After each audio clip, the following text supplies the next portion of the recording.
Ito na mismo yung Riles. Check natin yung ganap dito. Briefing na sila. Ayan, oh. Mukhang madadali itong talipapa rito.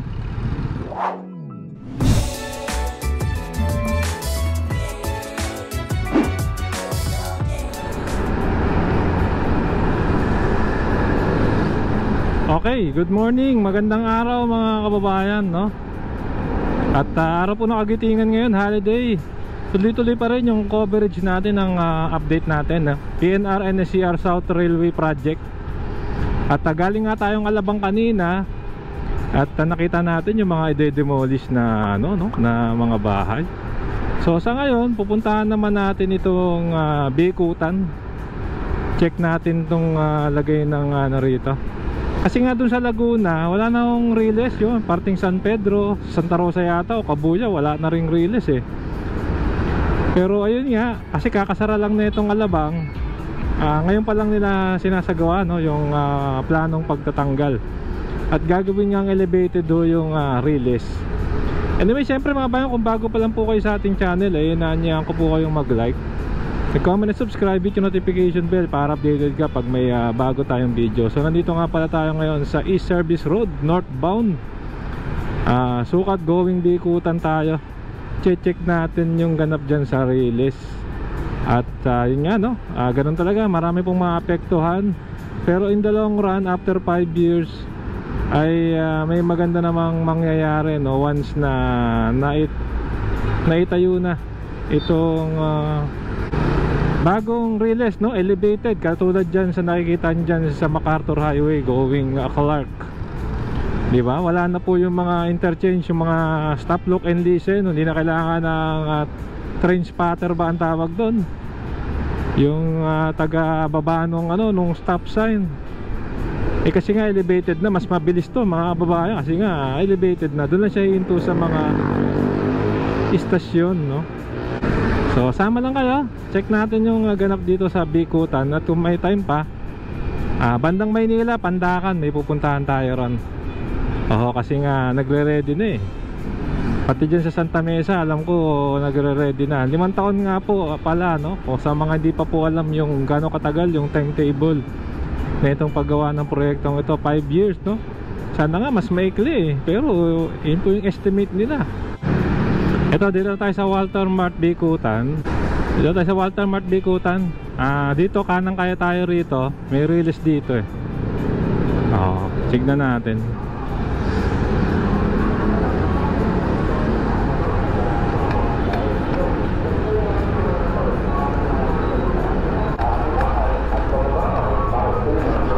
Check natin tong sakit sa tenga nung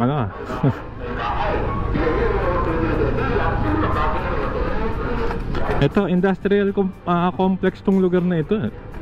Puro factory ito, tsaka warehouse.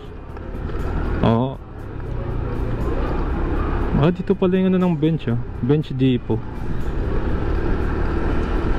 Check natin, tapos maya maya doon naman tayo sa mismong parting DOST.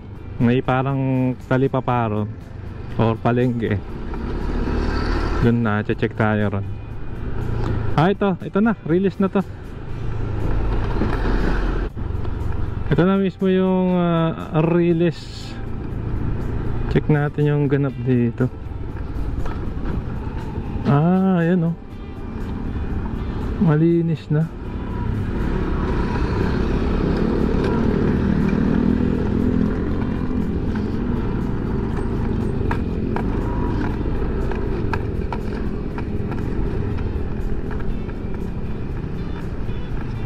Ito, may mga bahay pa rito, malamang gigibain to.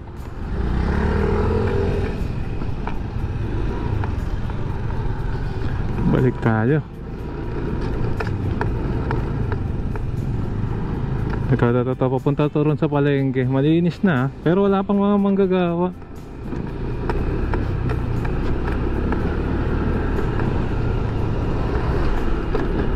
Balik tayo. May mga maliliit na bahayan. Mukhang madadali sila ron. Kasi ano yung mga kasama, maganda yung yung stasyon. Nakita ko yung plano. Stasyon na base dun sa sa plano.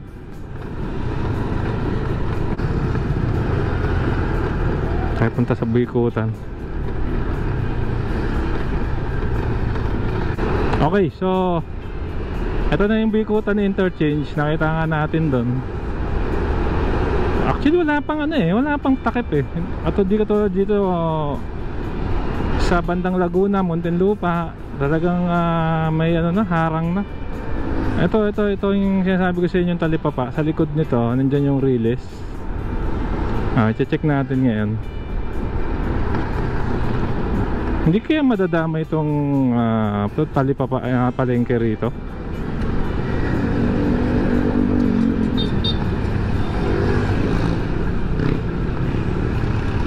Ito na, kakano na tayo rito.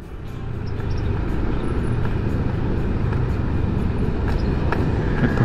Ayan nga mawawala na itong mga stop, look and listen pag elevate. Mas dire-diretso na yung trapiko. So ayan nagbi-briefing na sila. Ayan mukhang madadali itong talipapa rito.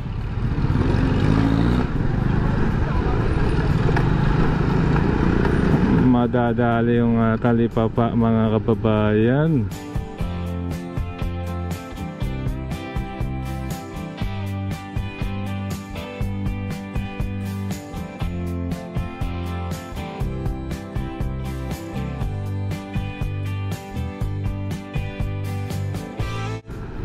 Hindi na tayo makakapasok. Ikot na lang tayo. Ikot tayo. Tignan natin doon naman sa kanan, sa right part. Hirap mag-update mga bayan. Init. Sana na-appreciate nyo kahit like lang at comment, masaya na tayo dyan. Check natin ulit ito. Ito yung parte ng sa kabila.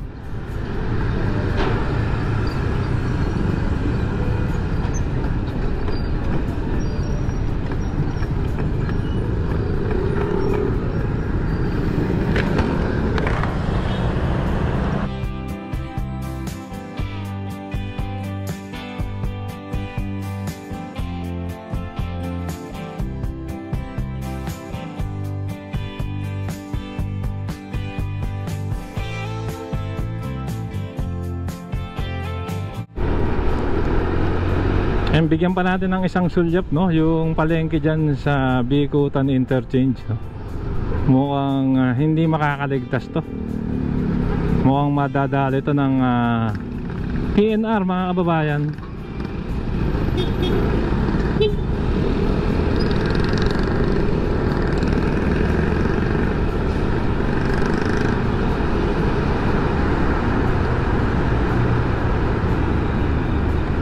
Ayan sinasabi ko sa inyo.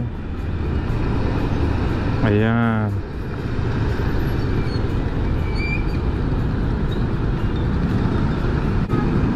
Ito sinasabi ko sa inyo. Ayan, yung parte na yan. Ayan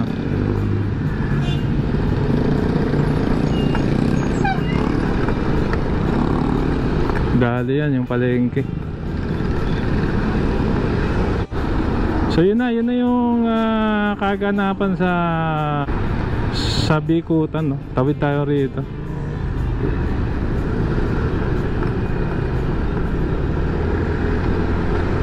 So SM Bikutan, nakita nyo naman na mukhang yung palengke doon, yung sa gilid ng Riles ay madadali. Nagbi-briefing na hanggang dito na lang maba, hindi rin tayo makakapasok. At sobrang init nag-overheat si Bumblebee. So yun na po ang gaganapan. Mabilis lang na sulyap dito sa mga project ng ating pamahalaan kasamang private sector.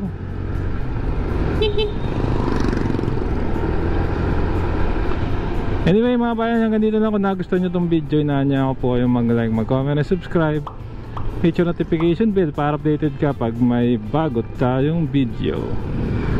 Maraming po salamat. Keep safe, huwag masakit, sarap mag-apply. See you po sa next vlog update mga kasama.